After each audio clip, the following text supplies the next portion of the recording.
రాజన్న సిరిసిల్ల జిల్లాలో అకాల వర్షానికి తడిసిన వడ్లు తంగళ్లపల్లి మండలం జిల్లల గ్రామంలో అర్ధరాత్రి కురిసిన అకాల వర్షానికి తడిసిన వడ్లు తూకం వేయడంలో నిర్లక్ష్యం చేస్తున్నారని, మా వడ్లు తూకం వేసి 10 రోజులైనా తరలించేందుకు లారీలు రావడం లేదంటున్నారు రైతులు. అర్ధరాత్రి అకాల వర్షానికి బస్తాలు తడిసిపోయాయని, తడిసిన ధాన్యం వెంటనే ఎలాంటి కోతలు లేకుండా తరలించాలని డిమాండ్ చేశారు.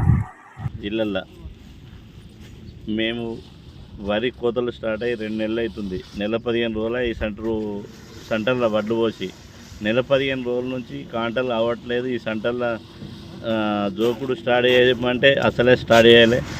స్టార్ట్ చేసినాక వారం రోజులు తర్వాత అన్ని సెంటర్లో స్టార్ట్ అయినా వారం రోజులకి ఇలా స్టార్ట్ అయినాయి. ఆ స్టార్ట్ అయినా ఒకరోజు ఒక లారీ రావట్లేదు, ఒకళ్ళు పట్టించుకునేటోళ్ళు లేరు.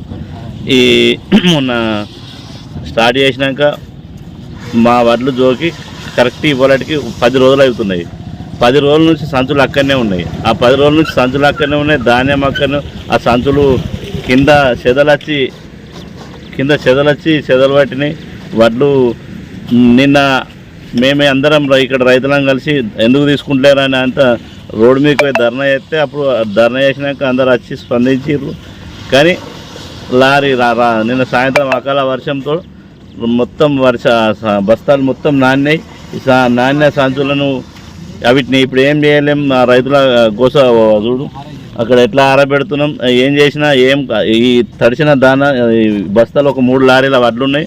ఆ 3 లారీలను ఏదన్నా మిల్లుకు తరలిచ్చి బయళ్ళు ఉన్న బయళ్ళలో పోసి ఈ తడిసిన ధాన్యాన్ని వెంటనే కలెక్టర్ గారు కానీ మన దీని మీద ఉండే డిఎంఓ గారు కానీ వాళ్ళు స్పందించి వెంటనే ఈ సెంటర్లోకి వచ్చి ఒకసారి చూసి ఈ ధాన్యాన్ని ఏదైనా రైస్ మిల్లకు తరలించాలని కోరుతున్నాం.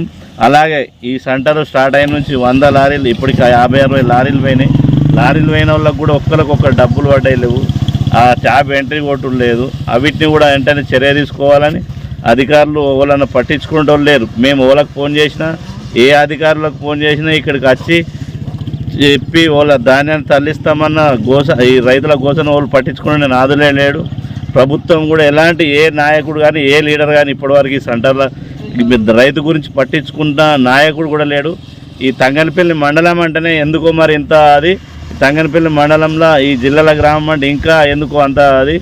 ఒకసారి ఇప్పటికైనా స్పందించి అధికారులు వచ్చి ఈ తడిసిన ధాన్యాన్ని వెంటనే రైస్ మిల్లుకు తరలించాలని కోరుచున్నాము.